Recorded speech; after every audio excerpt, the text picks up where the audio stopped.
you to the organizing committee and the Young Scientist Program for giving me the opportunity to speak with you today. I will be presenting measurements from the wet season of the Green Ocean Amazon field campaign that is ongoing as we speak.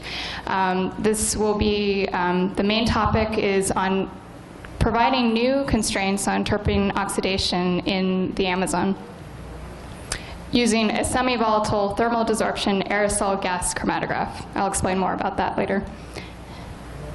First, I'd like to acknowledge a very unique collaboration between Brazilian universities, US universities, and European universities, more than what can fit on this slide.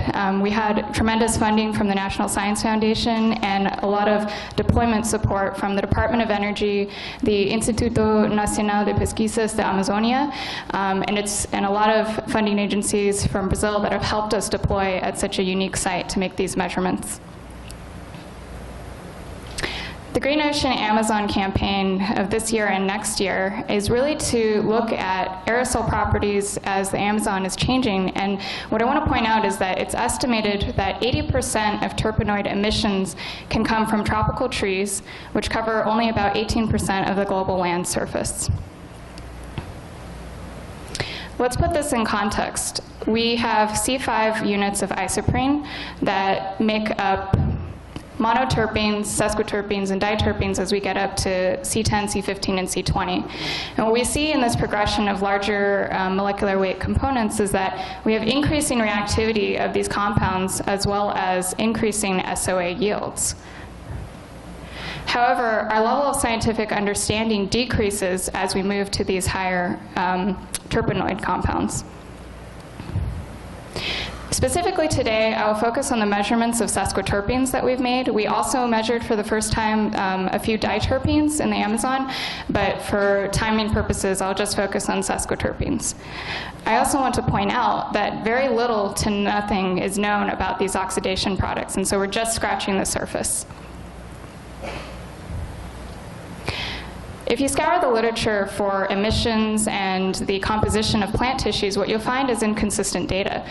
Tropical plant species, some of them that have been taken from the Amazon, and their saplings that were measured in Bracco Nunes et al. 2013, show that isoprene and monoterpenes are the predominant emissions from these trees. But yet sesquiterpenes were not found. This is also partly due to measurement challenges and other environmental factors. But what we also see from Cordes et al. 2012 is that sesquiterpenes actually make up the predominant composition of bark and leaf tissue when mechanically damaged. So there's a lot of room for improvement to see what the difference is between the actual measured emissions and the composition of the plant tissue. So this is an overview of the Go Amazon deployment. There are several sites along the Amazon basin. This is Manaus, the city. There's several sites along the way, and we are located at T3, next to Manacapuru. We're about 70 kilometers downwind of Manaus, and the prevailing wind is from the east, which allows us to see a fairly constant anthropogenic influence at the measurement site.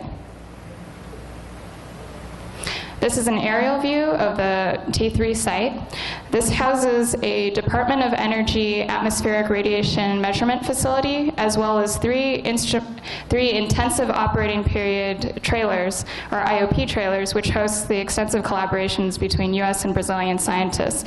And we were located in this trailer right here. Bem-vindos a T3. This is the aerial shot, the ground shots of the trailers from one side. Our trailer was located just behind here, and you can see the canopy there. We're not in the canopy. This is just a shot of Gabriel and myself after we constructed our super inlet to bring in the aerosols to our SVTAG. I'm going to go through a brief summary of the instrument. This is the semi-volatile thermal desorption aerosol gas chromatograph with derivatization. I will refer to it from now on as SVTAG. And what we do is we sample aerosols and we cut them down to a PM1 cut point, and then we send it through to collect on two cells. We can either send that sample through a denuder so that we can take out the gaseous phase and we get a particle-only signal, and then we do a bypass on the other cell so we can get a total signal of gas plus particle. We also have the automatic injection of calibration standards to correct for recovery and sensitivity changes. And we also have in-field derivatization, which is really the key in allowing us to see polar and oxygenated compounds in field. Normally these types of compounds you would have to collect on a filter and do an extraction in the lab and do offline analysis, but this allows us to get hourly measurements of most of the previously reported tracers.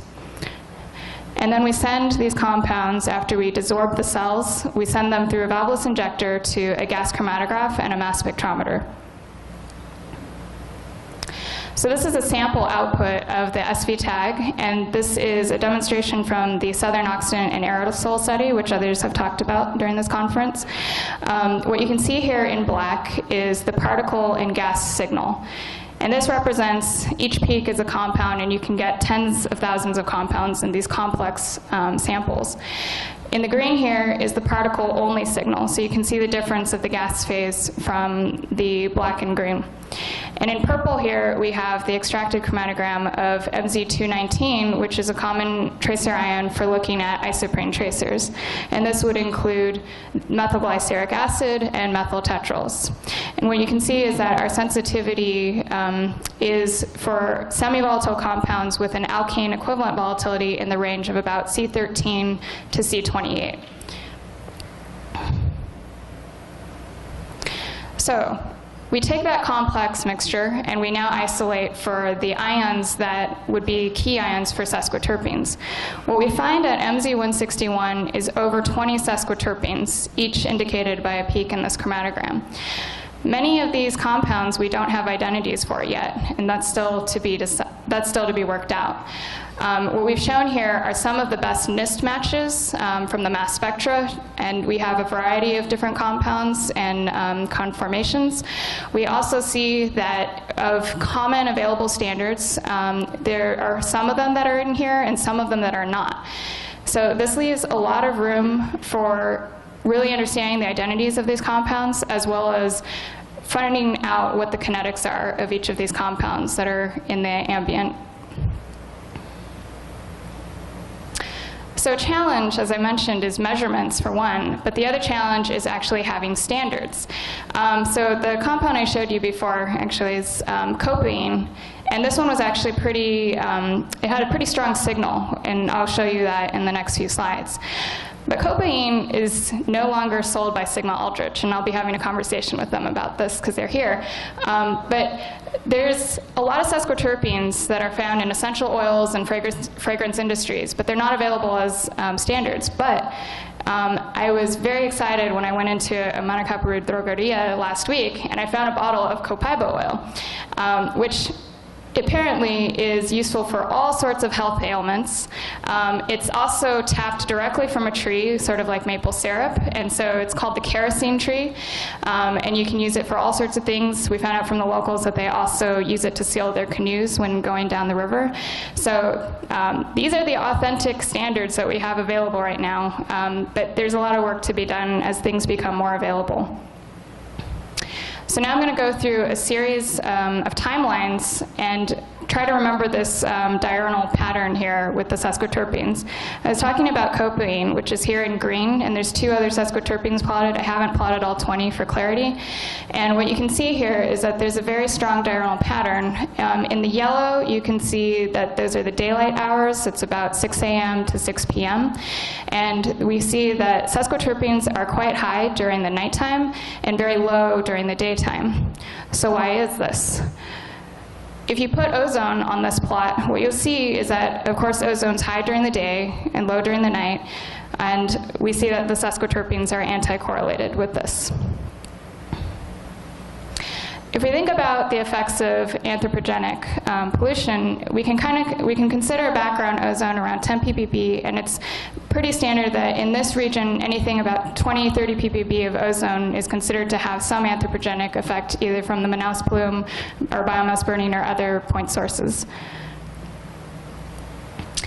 And so for those of you wondering about monoterpenes, what we see when we put it on this plot is that monoterpenes, while more abundant, are omnipresent. They don't have a strong diurnal pattern in this region. Now let's think about the oxidation products. We found a compound in the mass spectra that is consistent with an oxidation product of a sesquiterpene. And what you can see is that it is also present when ozone is high during the day. And let's think about the organic aerosol. Oh, and what I've also not shown is additional oxygen-containing sesquiterpenes, which are present at night, as well as other oxidized products which are present during the day. Still a wealth of data to sort out. So this is the AMS Organic. What we see in the bright green is that the AMS Organic is also following the same path, the same timeline approximately with this oxygenated product. And so we still need to work out if this compound is a contributor to the organic aerosol phase. But it could be used as a tracer for sesquiterpene oxidation. I would also encourage you, if you haven't talked to Brett's doing some very excellent work on oxidation flow reactors, which is also deployed at our site, and he has found that the aerosol yields that we traditionally use for known precursors do not account for all the aerosol mass that is being seen from ambient air that's oxidized on site. So lastly, I just want to show some brief diurnals. What we found is that if you looked at Gabriel's poster yesterday, isoprene and methyltetrals, the methyltetrals being the oxidation product of isoprene, both peak during the daytime. For monoterpenes, this is the same case. Pinic acid peaks during the daytime as the precursor does. And then for sesquiterpenes, we observed the opposite. This is not necessarily meaning that sesquiterpenes are not present during the day, but what it could be indicative of is that they're reacting so quickly that we're not actually able to see them during the daytime, and we're seeing mostly the oxidation products. I just want to remind you that this is the first online observations of these speciated sesquiterpenes and oxidation product, methyltetrals, and pinic acid in the Amazon region. So again, we're just scratching the surface. So in conclusion, we've shown that we've measured greater than 20 sesquiterpenes and diterpenes for the first time in the Amazon. Many of their identities are still to be determined. We've seen strong diurnal patterns, and we need to know more about the unknown reactivities with OH, ozone, and nitrate, and the potential to form SOA. And lastly, we've observed some tentative oxygen-containing sesquiterpenes and oxidation products, and we'd like to further explore these chromatograms for the rich amount of oxygenated organic tracers to understand their effect in SOA formation. Thank you. Thank you very much, Lindsay. Questions for Lindsay?